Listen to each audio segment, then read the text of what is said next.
1947 সালে দেশভাগের পর পশ্চিম পাকিস্তানের শাসক গোষ্ঠীর বৈষম্যের শিকার হয় পূর্ব পাকিস্তানের মানুষ, বঞ্চিত হয় অর্থনীতি ও রাজনীতির সব ক্ষেত্রে।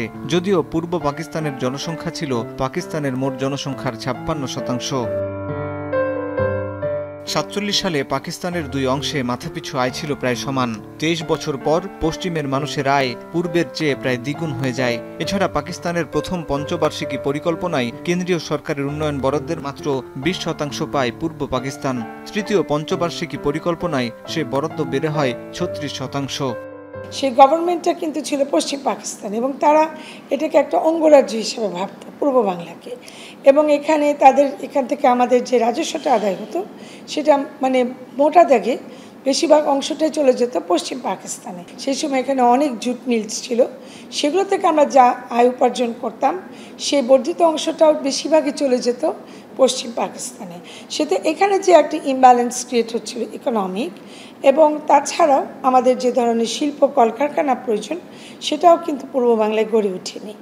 এদিকে সংস্কৃতি, শিক্ষা, প্রশাসন, প্রতিরক্ষা সহ সব ক্ষেত্রে বছরের পর বছর পদে পদে বৈষম্যের শিকার হয় পূর্ব পাকিস্তানের মানুষ। তখন 1966 সালের 5 ফেব্রুয়ারি লাহোরে এক সম্মেলনে 6 দফা উত্থাপন করেন বঙ্গবন্ধু,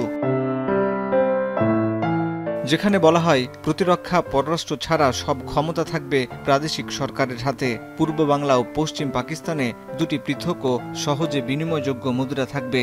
কর ধার্য ও আদায় করার দায়িত্ব থাকবে প্রাদেশিক সরকারের হাতে। দুই অঞ্চলের অর্জিত বৈদেশিক মুদ্রার হিসাব হবে আলাদা। এছাড়া আধা সামরিক বাহিনী গঠন ও নৌবাহিনীর সদর দপ্তর স্থাপনের দাবি জানানো হয়। আমি বলবো যেটা তো রাজনৈতিক কোনো মন্তব্য ছিল না, অর্থাৎ কেউ যদি স্বায়ত্তশাসন চায় সেটা বিচ্ছিন্নতাবাদী কর্মসূচি হতে পারে না, কারণ এখানে 1000 মাইল দূরে দুটি দেশ। আমাদের যে অর্থনৈতিক স্বকীয়তা সেটা নিয়ে আমরা থাকতে চাই, আমাদের স্বায়ত্তশাসন প্রয়োজন, এবং আমরা যে রাজস্বটা আদায় হচ্ছে পূর্ব বাংলার সম্পদকে ব্যবহার করে সেই রাজস্বটাকে 2 ভাগে ভাগ করতে হবে, অর্থাৎ সমানভাবে।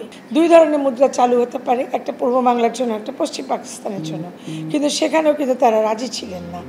ক্রমেই 6 দফার প্রতি ব্যাপক জনসমর্থন তৈরি হয়। 1966 সালের 7 জুন 6 দফা আদায়ের হরতালে গুলি চালায় পুলিশ, নিহত হয় 11 জন। ক্রমেই অধিকার আদায়ের এই আন্দোলন রূপ নেয় স্বাধীনতা আন্দোলনে।